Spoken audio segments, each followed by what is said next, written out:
Here in part 2, I'll speak about the spiritual side of music. I've already explained the physical and psychological side in part 1. If you haven't watched part 1, please go watch part 1 first before continuing watching this video. Thank you. I'll continue now. Look, you are a spirit being with a soul living in a body. Okay, we know about the body. But look, as a spirit being, you are an energy being. That means you give off a vibration. And the vibration you give off, or you give out, depends upon your way of thinking.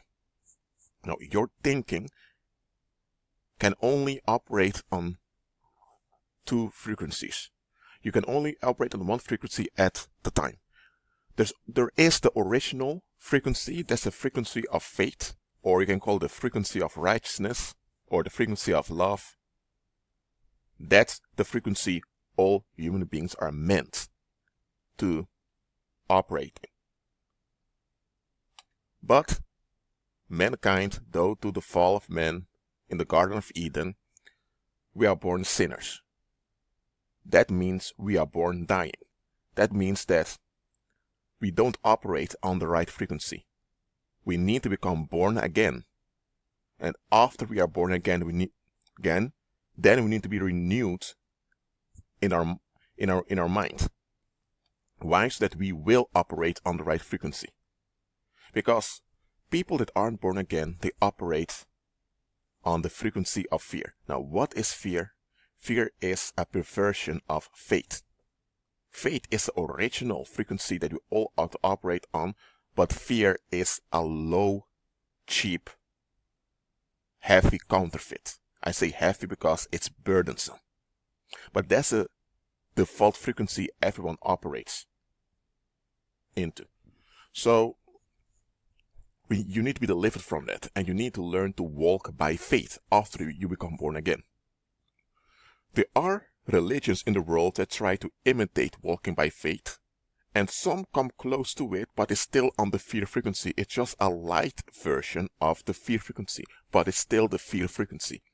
What you see here is the shape of a body, and they've illustrated energy. That's what they call the aura. That's the natural energy field everyone has around them. Look, in your body, there are three major places where energy is generated in your brain, around your heart, and between your kidneys. And they all form this energy field. Now that's something spiritual. It's a spiritual thing that has a physical outworking. For example, when you hear bad news, or when you encounter a situation that's a bit dangerous, your energy field is also like a radar. And when that radar picks up a negative vibration, it will alarm the energy source between your kidneys. So that's why in your belly you will feel a bit uncomfortable. They call it the gut feeling. Why? Because your energy radar is between your kidneys. That's below your stomach. That's why in the Bible they talk about the Lord testing the heart and kidneys. Now you understand what the kidney symbolizes. Just like the physical kidney is basically purifying the bloodstream, the physical bloodstream, what you would call the soulish or spiritual kidney is really an energy source that functions as a radar. But okay, I don't want to go too deep into this, but as long as you know that we all have an aura, and you either function on the faith frequency or on the fear frequency. Someone that's not born again can never function on the faith frequency. They can only function on a light version of the fear, but it's still fear.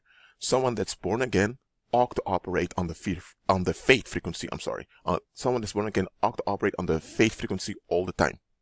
But due to attacks and resistance, we tend to fall back on the fear frequency.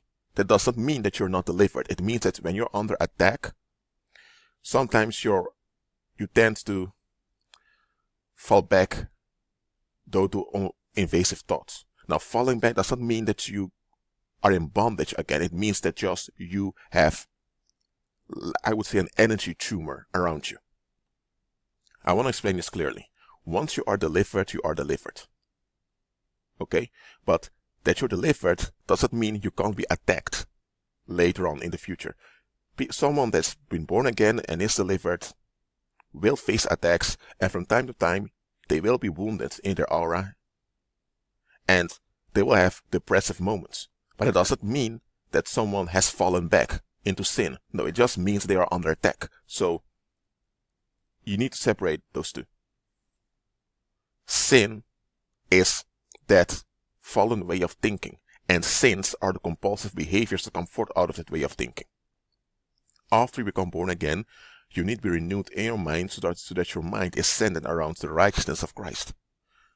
Then you unlearn those compulsive behaviors that are basically installed in your body and in your brain pods. You unlearn them, and you learn to walk in righteousness. Now, what does this have to do with music? You may ask. It has a lot to do with music. Because, as I mentioned before in part 1, music stirs up associations in your brain based on your past experience, based on associations. You have sound is linked with images in your brain, and those images, they produce feelings, chemical reactions in your body. A feeling is a chemical reaction in the body. Emotion is energy in your aura that's around there, and a sentiment is a climate, how the climate is around you. And music is an energy wave that, let me say it like this: if you listen to a song where there is a negative lyric, you can listen to the song, you can listen to the melody, and you can enjoy the melody. Physically, you get active due to the melody, and you have a good time. But hold on. Your soul receives the whole package. In your brain, the music is coded and decoded to the process is in your neurons, and it's linked with images. And your brain may not record everything. For example, if in a song there is a very low wave, let's say you have a song and they have multiple waves, sound waves. You have the sound wave of violin, the sound wave of drum, and the sound waves of the singers. Let's say you also have an extra sound wave with hidden messages in it. Your soul receives the whole package. Your brain will discriminate between the layers. Even though your brain will process the layers, it will discriminate. Your soul won't. So if you listen to a song that's very energetic, but it talk about killing and bloodshedding, your soul, I'm not talking about your brain, your soul receives everything. So that message of bloodshed you've received it in your soul. So you carry it around with you in your aura. So, okay, let's say you listen to that song. There's nothing going wrong. But let's say later on you encounter a difficult circumstance, like you're in the subway or in the metro or train, whatever public transport you use, and you have this guy that's looking for a fight. Now, normally, you would just walk away. You wouldn't bring yourself nor the ones that seeks for a fight in danger. But now, because you've listened to that music about bloodshed, that tension of bloodshed, that the seed of it, you carry around with you. So when the circumstance presents itself, those seeds are activated, and more than likely you lose it. Now, you may not be an aggressive individual. You may be someone that avoids fights, but look at this. That music you were listening to had a hidden coded message in it. And you were not aware of it, but it doesn't matter whether you are aware of it or not, your soul receives the whole package. And your soul processes the whole package. Now, a lot of people in church, they want a prescription. They want you to tell them, listen, you can listen to this genre of music and should avoid that genre of music. This music is bad, that music is good. But hold on a minute. There are also songs that are labeled Christian songs that have a lot of occult frequencies in it. So how are you going to discern? And you need to understand this well. The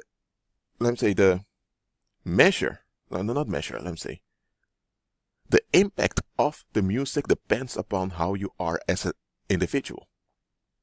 Let me say, if you are someone that has a very positive mindset and you listen to a song that has a negative frequency, after a while you get tired of that song. You don't want to listen to it anymore. Others that have a more violent way of thinking, when they listen to that song, they don't notice anything wrong with it. They keep listening to it and it affects them. So how music affects you depends upon where you're from and what your way of thinking is.